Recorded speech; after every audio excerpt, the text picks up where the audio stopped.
Tout le monde, j'espère que vous allez bien. Moi, je me porte bien par la grâce de Dieu.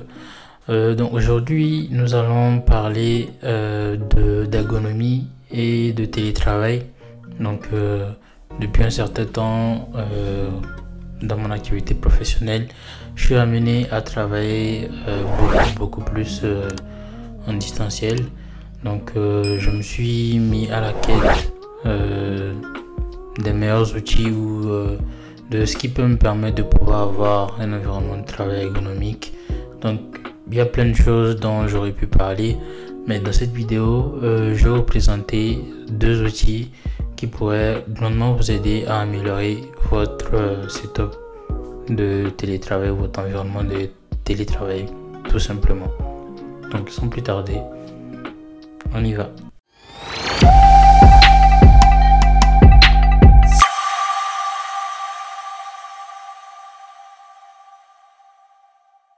Nous allons commencer en même temps, nous allons commencer immédiatement. Donc le premier outil ou la première chose dont je vais vous parler, c'est ceci. Donc je vais arranger le focus. Donc c'est ceci. Donc c'est une souris verticale. Donc j'en avais entendu parler et j'en avais vu plein tester ou donner leur retour. Mais ça ne m'intéressait pas plus que ça. Du coup, je vais vous raconter un peu ce qui m'a mené à en prendre une. Depuis plusieurs mois, en fait, j'ai des douleurs. Donc, j'ai des douleurs chroniques au niveau du bras, surtout au niveau du triceps. Donc, à ce niveau-là. Donc, des douleurs en fait qui n'arrêtaient pas, qui continuaient et qui allaient même jusqu'à ce niveau-là. Donc, au niveau du poignet. Donc j'ai consulté premièrement un kiné, donc j'ai fait des séances kiné, ça s'est calmé la journée qui a suivi, mais par la suite ça a continué encore pendant plusieurs mois. Donc c'était arrivé à un niveau, c'était carrément insupportable. Du coup je me suis rendu chez mon généraliste et à la fin de la consultation je mettais des captures. Du coup, le diagnostic qui en est sorti, c'était que je souffrais de troubles musculaires donc dus à la souris. Donc, je mettais une photo de la souris que j'utilisais avant. Donc, d'après ce qu'il m'a dit, donc c'était par rapport ces douleurs-là étaient dues donc au fait d'être tout le temps assis et d'avoir la souris. Donc, au niveau donc d'avoir la main sur la souris et de cliquer à longueur de journée. Bon, étant développeur, c'est la souris, je peux dire, c'est mon outil de travail. Du coup, donc je me suis retrouvé totalement dans tout ce qu'il disait. Du coup, j'étais un peu sceptique au début. Il m'a prescrit des médicaments et des crèmes aussi, histoire de soulager la douleur, et aussi des séances de kiné pour atténuer la douleur. Donc je savais pas qu'une simple souris en fait pouvait causer tout cela. Donc par la suite je m'y suis intéressé, j'ai regardé à peu près sur Amazon le prix des différentes souris, mais celle qui revenait un peu plus, c'était celle de la marque Logitech. Donc j'ai regardé sur Amazon, je pense qu'elle était pas loin des 100 € ou un peu plus. Du coup, moi je voulais pas consacrer autant d'argent pour la souris, même si c'est vrai la douleur était là. Donc j'ai été assez sceptique aussi. Du coup, ce que j'ai fait, c'est de regarder sur Back Market. J'avais déjà même fait une vidéo sur eux. Donc j'ai regardé, j'en ai trouvé une et le prix m'intéressait pas mal. Donc le prix était plutôt bas par rapport au prix sur Amazon. Donc je mettrai le comparatif. Donc j'en ai commandé une et donc elle est arrivée, je pense qu'elle était en état en bon état, je pense, et donc par rapport à ce que j'ai reçu, c'était assez fidèle. Donc elle n'a pas de défaut à vraiment dire, à part une petite imperfection à ce niveau là. Je sais pas si vous la verrez, mais sinon elle travaille bien. Donc je l'ai depuis depuis je pense au moins 2 ou 3 semaines. et elle fonctionne super bien, elle est toujours à 100%. Je pense que l'autonomie doit aller jusqu'à 6 mois, si je me trompe pas, entre 3 et 6 mois. Donc elle est super bien, elle fonctionne super bien. Et j'ai remarqué quand même une différence par rapport à la souris que j'avais et par rapport à mes douleurs. Donc ça s'atténue de plus en plus et j'espère qu'avec le temps, il y en aura totalement plus. De toute façon, je ferai un update encore plus longtemps, peut-être après 1 an, pour voir si ça a totalement disparu.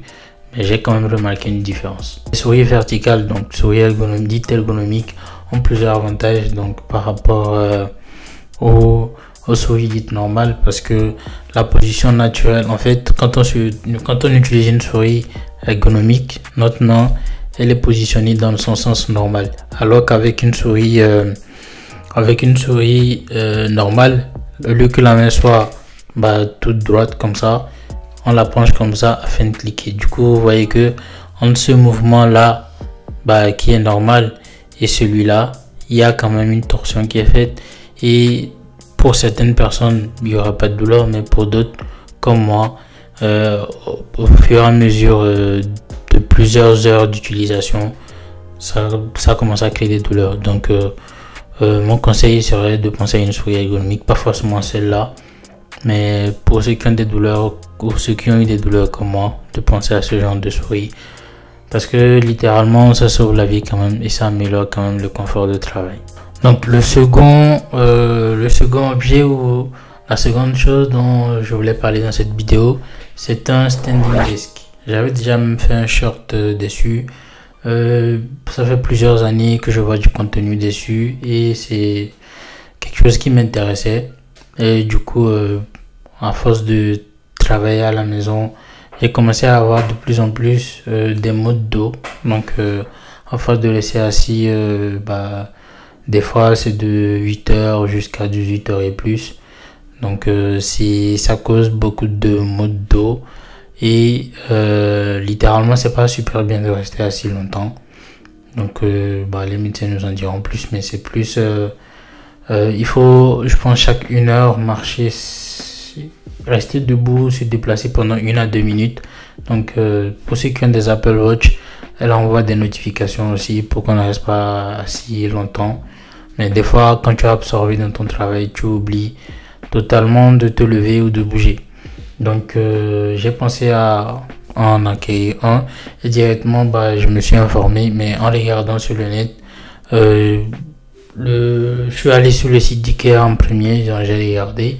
Et le premier que j'ai vu qui était assez intéressant, la majorité des prix étaient dans les 600, donc entre 400, non, j'ai même pas vu de prix à 400, c'était plus dans 500 euros en allant. Du coup, mon budget étant totalement loin de là, j'ai continué à regarder plus de contenu et le conseil qui ressortait le plus, c'était d'acheter le mécanisme chez un fabricant, de ne pas acheter en fait le kit complet parce qu'il revenait pour la plupart très cher, d'acheter le mécanisme chez un constructeur et ensuite acheter la planche donc autre part. Donc moi j'avais des besoins assez particuliers, j'avais besoin d'un bureau assez grand parce que mon bureau, je mettais des captures, des photos de mon ancien bureau. Mon ancien bureau faisait 2 mètres et avec une profondeur de 60 cm. Donc autant dire c'est pas vraiment l'idéal du côté distance entre l'écran. Donc ce qui est recommandé par rapport à la distance des yeux par rapport à l'écran pour éviter la fatigue oculaire. Donc cette fois-ci, j'avais des besoins assez particuliers. Donc je voulais un bureau qui fasse minimum 80 cm de profondeur et au moins 1 mètre 80, au moins 1 mètre 60 de longueur.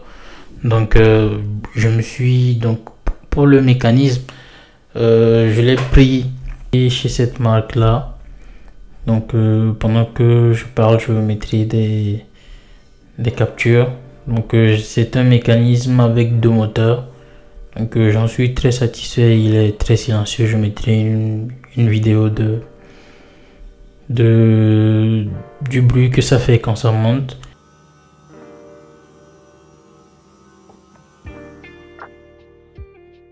Et donc j'en suis très satisfait. Le montage il est très simple et la capacité maximale aussi elle est assez haute. Donc elle va jusqu'à 120 kg, ce qui permettra de pouvoir mettre pas mal de choses sur le bureau. Donc une fois que j'ai fait le choix du mécanisme, donc du châssis pour accueillir le plateau, donc il restait en fait à trouver le plateau. Donc je me suis rendu au Roi Merlin parce que la plupart des gens parlaient du Roi Merlin pour le choix de la planche. Donc je suis allé, j'ai regardé les plans de travail pour cuisine, parce qu'il y en a qui utilisaient ça, mais j'en ai trouvé aucun avec les dimensions que je cherchais. Pour les tailles que je demandais, j'ai vu un employé qui m'a dit qu'il ne faisait pas ce genre de taille. Donc qu'il fallait faire une demande en particulier, il fallait faire une commande et tout. Donc ça correspondait pas à ce que je voulais. Du coup après je me suis rendu à Ikea et dans le catalogue j'ai vu quelque chose qui correspondait à ce que je cherchais, donc aux dimensions que je cherchais. Donc la référence, elle s'appelle Upspel. Donc, ils ont toujours des noms un peu compliqués Ikea. Donc le plateau que j'ai choisi c'est le plateau Upspel et donc je mettrai des illustrations. Et ce qui est bien avec ce plateau aussi, c'était que il était pré-troué. Donc c'est un plateau initialement qui est monté sur un siège, sur un mécanisme, donc qui est vendu par Ikea, donc à 650 balles. Autant dire que c'était pas du tout dans mon budget. Donc finalement j'ai pris le plateau tout seul. Une fois le mécanisme et la planche choisie, donc il restait juste à les monter. Et donc c'est ce que j'ai fait par la suite. Donc mon retour d'expérience c'est que c'est quelque chose qu'on néglige quand même, mais c'est super bien parce que ça permet de varier en fait les phases. Donc des fois quand tu as assis 3-4 heures d'affilée, au bout d'un moment tu commences soit à fatiguer, soit mentalement en fait tu n'es pas bien. Donc soit tu te lèves, tu te déplaces un peu, tu marches et tout, ou soit juste le fait de pouvoir se lever permet de pouvoir juste le fait de pouvoir se lever permet de pouvoir se changer les idées et lancer une nouvelle dynamique en fait. Donc il y a pas mal d'autres choses dont j'aurais pu parler, chaises ou d'autres choses, mais c'est ces deux choses là que je voulais évoquer dans cette vidéo. Si d'autres choses concernant le setup vous intéresseraient, par exemple comment faire un mur 3D ou tout ça, vous n'aurez qu'à me le dire dans les commentaires, je ferai une vidéo à ce propos. C'est tout pour cette vidéo, donc j'espère que vous aura apporté un plus. Donc surtout n'hésitez pas à vous abonner. Nous sommes déjà 500 sur la chaîne et c'est incroyable pour quelqu'un qui n'est pas très constant dans le rythme de sortie des vidéos. Je vous suis très reconnaissant de vous être abonné. Continuez à le faire, ça nous soutient beaucoup, et à liker aussi. Donc prenez soin de vous surtout, et on se retrouve dans une prochaine vidéo. Peace.